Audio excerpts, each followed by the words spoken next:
नमस्कार साथियों, मेरा नाम है आर के सिंह। संस्कृति आईएएस के यूट्यूब चैनल पर आप सभी का स्वागत है। बात करें तो आज पूरे देश में एक मुद्दा चर्चा का विषय बना हुआ है। मुद्दा क्या है? तो मुद्दा है बुलडोजर एक्शन, यानी बुलडोजर न्याय। क्योंकि इसके संदर्भ में सुप्रीम कोर्ट ने एक खास टिप्पणी की है। टिप्पणी क्या है? तो बुलडोजर एक्शन को कानून के खिलाफ बताया है सुप्रीम कोर्ट ने। जब से सुप्रीम कोर्ट के द्वारा ये टिप्पणी आई है तब से पूरे देश में ये चर्चा का विषय बना हुआ है।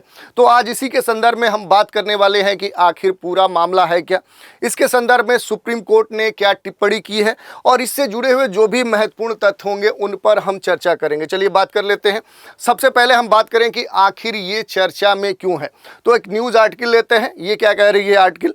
तो Supreme Court 2 words against bulldozer justice, no demolition even if person is convicted. देखिए क्या कहा गया है। तो अगर हम बात करें तो इसमें यह कहा गया है कि जो बुलडोजर न्याय है ये इसके संदर्भ में सुप्रीम कोर्ट ने खास तौर पे तल्ख टिप्पणी की है, सख्त टिप्पणी की है कि कोई भी व्यक्ति दोषी पाए जाने पर भी उसका ध्वस्तीकरण नहीं किया जाएगा। हालांकि सुप्रीम कोर्ट ने स्पष्ट किया है कि वह सार्वजनिक सड़कों को बाधित करने वाली किसी भी अवैध कह सकते हैं कि निर्माण ढांचे या घर का संरक्षण नहीं देगी। ये बात कही गई है सुप्रीम कोर्ट के द्वारा। और अगर इस पूरे मामले को हम समझने का प्रयास करें तो देखिए देश भर में बात करें तो कुछ खास राज्यों में जो बुलडोजर एक्शन है वो खासे चर्चाओं में रहा है। खास तौर पे जो बीजेपी शासित जो राज्य हैं उसमें सबसे पहले नंबर पे आता है उत्तर प्रदेश का, जहां अक्सर आप सुनते होंगे कि योगी जी का बुलडोजर चला है अपराधियों के ऊपर। और ये बात करें तो सदन में भी चर्चा का विषय रहा है और इस पर कई सारी टिप्पणियां भी आती हैं, इसकी प्रशंसा भी की जाती है, इस पर कह सकते हैं कि इसका खिलाफत भी किया जाता है। लेकिन अगर बात करें तो कई सारे राज्यों की बात करें, जैसे एमपी है, राजस्थान है, इसके अलावा कुछ और भी जो बीजेपी शासित राज्य है वहां पर बुलडोजर एक्शन देखने को मिला है।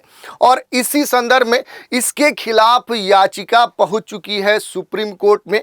और याचिकाकर्ताओं का ये कहना है कि बिना नोटिस घरों को गिराया जा रहा है, ये आरोप लगाया गया है याचिकाकर्ताओं के द्वारा। और इसी पर आज सोमवार को सुप्रीम कोर्ट में सुनवाई हुई है। और बात करें तो उत्तर प्रदेश समेत कई राज्यों में जो अपराधियों के खिलाफ खास तौर पे जो बुलडोजर कार्रवाई हुई है, इसी मामले में सुप्रीम कोर्ट ने आज सुनवाई के दौरान खास टिप्पणी की है, तल्ख टिप्पणी की है। बात करें तो इस बुलडोजर कार्रवाई पर कहें तो कई सारे गंभीर आरोप या सवाल उठाए हैं कह सकते हैं सुप्रीम कोर्ट ने इन राज्य सरकारों के ऊपर या इससे जुड़े हुए जो अधिकारी हैं। यही नहीं, सुप्रीम कोर्ट ने यह भी पूछा है कि किसी का घर सिर्फ इसलिए कैसे ध्वस्त किया जा सकता है क्योंकि वह आरोपी है, वह दोषी है या फिर अपराधी है। सुप्रीम कोर्ट का तो यह भी कहना है कि कोई दोषी भी है तो उसका घर ध्वस्त नहीं किया जा सकता। ये सुप्रीम कोर्ट के द्वारा आज तल्ख टिप्पणी की गई है। और जब से ये टिप्पणी आई है तब से पूरे देश में कह सकते हैं कि एक तरह से ये चर्चा का विषय बना हुआ है। जो सुप्रीम कोर्ट के द्वारा ये टिप्पणी, ये स्टेटमेंट दिया गया है, तो इसी की आज हम चर्चा कर रहे हैं। इसके बारे में हम जानने समझने का प्रयास कर रहे हैं क्योंकि ये जो बुलडोजर न्याय है इसके खिलाफ सुप्रीम कोर्ट की जो तल्ख टिप्पणी आई है, ये मामला और आगे जाने वाला है। यह अलग बात है कि इसमें सुप्रीम कोर्ट ने यह स्पष्ट किया कि वो किसी भी सार्वजनिक सड़क को बाधित करने वाले किसी भी अवैध ढांचे का संरक्षण नहीं देगा। सुप्रीम कोर्ट ने आज तथाकथित कह सकते हैं बुलडोजर एक्शन के खिलाफ आलोचनात्मक अपनी टिप्पणी करते हुए यह भी कहा कि किसी की संपत्ति को सिर्फ इसलिए नहीं गिराया जा सकता कि वो किसी अपराधी या आरोपी व्यक्ति की है। और कोर्ट ने कहा कि अगर व्यक्ति दोषी पाया गया हो तो भी उसकी संपत्ति को नहीं गिराया जा सकता। यही मामला है, इसी की आज हम चर्चा करने वाले हैं। चलिए देख लेते हैं मामला आखिर ये क्या है, क्योंकि अब ये मामला धीरे धीरे तूल पकड़ता जा रहा है। बात करें तो पहले हमने बताया कि जो याचिकाकर्ता हैं उनके द्वारा सुप्रीम कोर्ट में ये याचिका दायर की गई थी कि बिना नोटिस संबंधित जो व्यक्ति हैं उनके घरों को उनके संबंधित जो प्रॉपर्टी है उसको बुलडोजर से ध्वस्त किया जा रहा है। इसी के संदर्भ में याचिका सुप्रीम कोर्ट में पहुंची थी, जिसके संदर्भ में आज सोमवार को सुनवाई सुप्रीम कोर्ट में प्रारंभ हुई है। इसके पहले दिन जस्टिस गवई और जस्टिस जो केवी नाथन है, दो इसमें जस्टिस है, न्यायमूर्ति हैं, गवई हैं और केवी विश्वनाथन हैं, इनकी बेंच के समक्ष ये सुनवाई हुई। सरकार के तरफ से बात करें तो सॉलिसिटर जनरल तुषार मेहता ने कई सारे दलीलें इस मामले के संदर्भ में पेश किया है। अगर सॉलिसिटर जनरल मेहता की बात करें तो उन्होंने ये कहा इस बेंच के समक्ष कि अभी तक जितनी कार्रवाई हुई है वो म्युनिसिपल जो कानून है, जो नियम है, उनके अंतर्गत रहकर ही की गई है। उन्होंने ये भी बताया कि अवैध कब्जे के मामले में म्युनिसिपल संस्थाओं के द्वारा नोटिस दिए जाने के बाद ही कोई भी इस तरह की कार्रवाई की गई है। ये अलग बात है कि इस संदर्भ में सुप्रीम कोर्ट ने सरकार से, या कह सकते हैं कि जो इसके पक्ष के तरफ से बात अपनी रखने वाले सॉलिसिटर जनरल हैं, इनसे भी विस्तृत जवाब मांगा है। और तब तक क्या है कि इस मामले की जो सुनवाई है अगले 17 सितंबर तक टाल दी है। यानी अगली जो इसके संदर्भ में सुनवाई होगी वो कब होगी, तो वो 17 सितंबर को होगी। अब इसमें अगर बात करें कि बुलडोजर इंसाफ पर सुप्रीम कोर्ट ने आखिर क्या कहा है, तो जैसा कि पहले हमने बताया कि जो सॉलिसिटर जनरल हैं तुषार मेहता, उन्होंने म्युनिसिपल नियमों के मुताबिक नोटिस देकर ही अवैध निर्माण जो है उनके ढहाए जाने का तर्क प्रस्तुत किया है कोर्ट में। दूसरी बात करें तो सुप्रीम कोर्ट ने कहा कि इस बारे में जो दिशा निर्देश हैं वो आने वाले समय में कोर्ट जारी करेगी और इसका क्या होगा कि सभी राज्यों को पालन भी करना होगा। ये सुप्रीम कोर्ट का कहना है कि यदि सुप्रीम कोर्ट इस पर कोई नियम कानून बनाती है तो वो सभी राज्यों के लिए क्या होगा, अनिवार्य रूप से पालन करना होगा। देश भर में चल रहे बुलडोजर एक्शन पर सुप्रीम कोर्ट की जो अगली कार्रवाई होगी वो 17 सितंबर को होगी और कोर्ट ने संबंधित पक्षों से बहुत सारे सुझाव मांगे हैं कि आप अपनी बात रखिए ताकि पूरे देश में संपत्ति के ध्वस्तीकरण से संबंधित कोई विशेष ठोस दिशा निर्देश जारी किए जा सके। तो ये बात कही गई है सुप्रीम कोर्ट के द्वारा। इसके अलावा अगर बात करें कि हाल ही में हुए बहुत सारे जो कह सकते हैं कि मामले देखने को मिले हैं अपने देश में जो बुलडोजर एक्शन से जुड़े हुए हैं, जिसको कह सकते हैं कि बुलडोजर न्याय भी कहा जा रहा है, इस पर कह सकते हैं कि आपत्ति भी दर्ज की जा रही है। तो इसके संदर्भ में थोड़ा सा हम देखते हैं। तो देखिए, जो एमनेस्टी इंटरनेशनल है, इसकी फरवरी 2024 की अगर रिपोर्ट को हम उठाते हैं तो इसमें यह कहा गया है कि अप्रैल 2022 से जून 2023 के बीच में दिल्ली, असम, गुजरात, मध्य प्रदेश और उत्तर प्रदेश में सांप्रदायिक हिंसा के बाद लगभग 128 इस प्रकार के जो एसेट्स हैं उनको बुलडोजर से ध्वस्त किया गया, ढहा दिया गया। ये एमनेस्टी इंटरनेशनल का आंकड़ा है। और हाल के अभी घटनाओं की बात करें तो मध्य प्रदेश में एक आरोपी के पिता की जो संपत्ति है उसको बुलडोजर से ध्वस्त कर दिया गया। छतरपुर में भी एक मामला देखने को मिला है।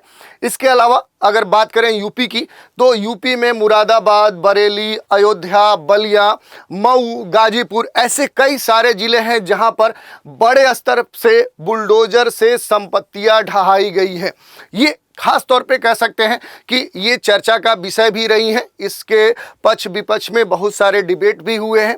और हाल ही में राजस्थान के उदयपुर जिले में राशिद खान का जो घर है वो बुलडोजर से ढहा दिया गया। ये खासे चर्चाओं में रहा है। बात करें क्यों रहा, तो जो राशिद खान है इनके 15 वर्षीय बेटे पर स्कूल में अपने सहपाठी को चाकू से गोदने का आरोप था और इस संदर्भ में क्या है कि ये मामला खासे चर्चाओं में भी बना रहा है। तो इस तरह से हमने देख लिया कि अभी तक हाल में जो इससे संबंधित जो मामले अपने देश में देखने को मिले हैं। अब इसमें आपके लिए एक और महत्वपूर्ण बात हो जाती है, क्योंकि अपने देश में बात करें तो सरकार के तरफ से जो पक्ष रह रहे हैं वो सॉलिसिटर जनरल रख रहे हैं तुषार मेहता। तो थोड़ा सा इनके बारे में हम देख लेते हैं कि आखिर अपने देश में जो सॉलिसिटर जनरल जो पद है आखिर ये क्या होता है, इसकी विशेषताएं क्या होती है, इसका कार्य क्या होता है। तो देखिए, कानूनी मुद्दों पर जो अटॉर्नी जनरल है उनकी सहायता करते हैं कौन, सॉलिसिटर जनरल। और इसी के लिए ये पद खास तौर पे बनाया गया है। सॉलिसिटर जनरल देश के दूसरे सबसे बड़े कानूनी अधिकारी के तौर पे भी जाने जाते हैं, ये महत्वपूर्ण बात है। दूसरी बात करें तो ये कानूनी मामलों पर केंद्र सरकार को सलाह दे सकते हैं। इसके साथ ही सरकार की ओर से सर्वोच्च न्यायालय या किसी भी उच्च न्यायालय में उपस्थित भी हो सकते हैं।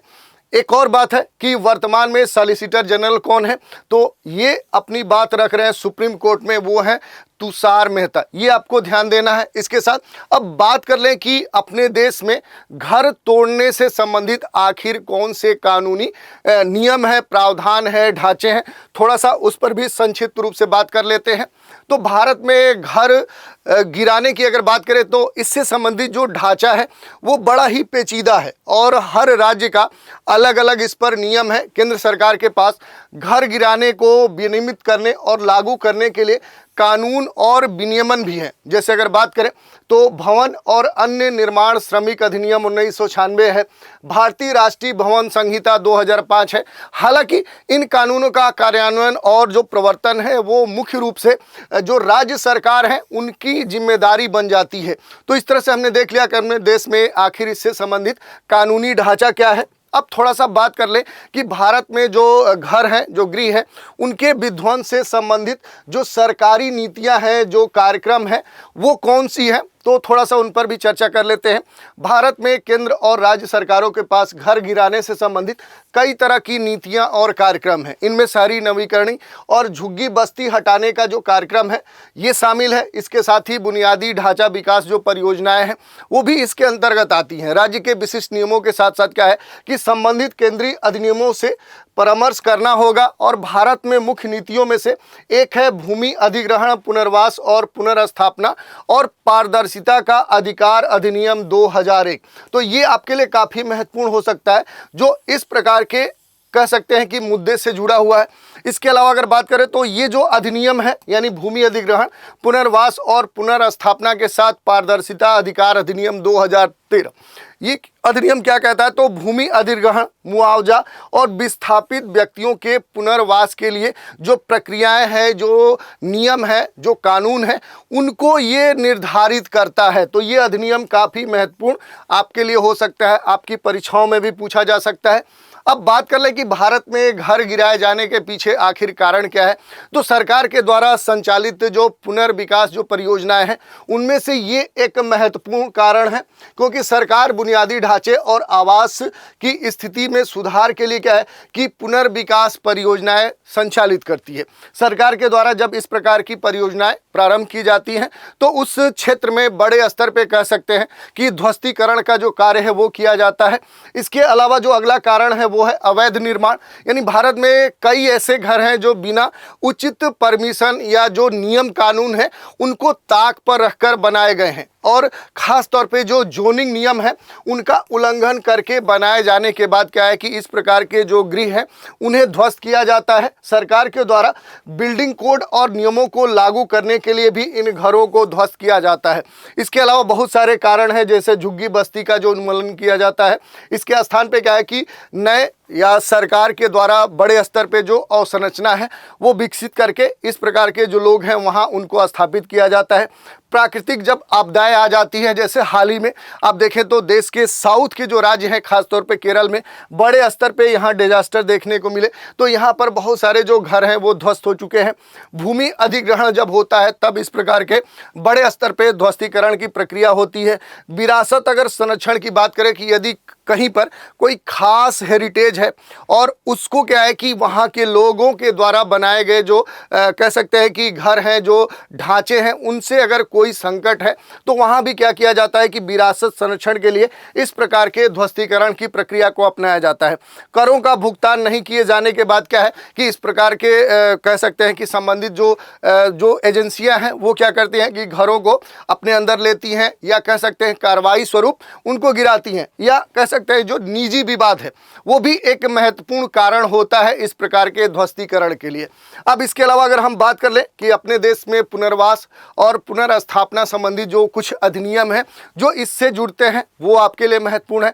जैसा कि पहला हमने बताया कि भूमि अधिग्रहण, पुनर्वास, पुनर्स्थापना में उचित मुआवजा और पारदर्शिता अधिनियम 2013, ये क्या कहता है, तो ये अधिनियम भूमि अधिग्रहण, मुआवजा और विस्थापित व्यक्तियों के पुनर्वास के लिए प्रक्रियाएं, उसके साथ नियम निर्धारित भी करता है। इस अधिनियम के तहत सरकार को उन निवासियों को उचित मुआवजा भी प्रदान करना होता जिनके घर ढहाए गए होते हैं और उन्हें उपयुक्त स्थान पर ले जाकर स्थापित करना होता है, फिर से उनको वहां पर स्थापित करने के साथ बसाना होता है।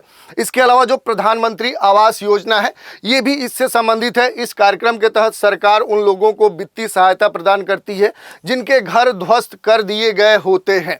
इसके अलावा इंदिरा आवास जो पहल है ये भी एक महत्वपूर्ण पहल इसी से संबंधित है। इसमें घर ढहने से प्रभावित लोगों को वित्तीय सहायता प्रदान की जाती है। राष्ट्रीय शहरी आजीविका जो मिशन है ये भी इससे संबंधित है, क्योंकि इसका जो उद्देश्य है वो शहरी गरीबों और उन लोगों को सहायता प्रदान करना है जो घर के ध्वस्त होने से या उनसे क्या है कि वो विस्थापित हो गए हैं, उनके सामने कई सारी समस्याएं उत्पन्न हो गई हैं। तो इस प्रकार की बहुत सारी कह सकते हैं योजनाएं हैं, परियोजनाएं हैं, पहल है जो सरकार चलाती है जिनके घर ध्वस्त किसी भी कारण से हो गए हैं या किए गए हैं। तो इस तरह से हमने इस पर डिटेल चर्चा कर ली। अब इसी पर एक प्रश्न भी देख लेते हैं। प्रश्न क्या है, तो वर्तमान में सॉलिसिटर जनरल कौन है?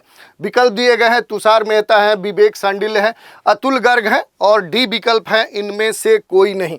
तो इस तरह से हमने चर्चा कर लिया कि इस समय जो देश में एक चर्चा का विषय बना है बुलडोजर एक्शन या बुलडोजर जस्टिस, जिसके संदर्भ में सुप्रीम कोर्ट का ये कहना है कि ये जो जस्टिस है ये कानून के खिलाफ है और इस पर जो तल्ख टिप्पणी सुप्रीम कोर्ट के द्वारा की गई है ये चर्चा का विषय बना हुआ है। तो इससे जुड़े हुए जो भी बातें थी उन पर हमने डिटेल से चर्चा की। अब इसकी जो अगली सुनवाई होगी वो 17 सितंबर को होगी। तो फिर देखना है कि आखिर इस पर क्या दिशा निर्देश सुप्रीम कोर्ट का आता है या कौन से कानून बनाए जाते हैं, वो चर्चा का विषय होगा। तो आज के एपिसोड में इतना ही। नए एपिसोड में एक नए विषय के साथ फिर मिलेंगे, तो आप हमारे साथ बने रहें। इसके लिए धन्यवाद।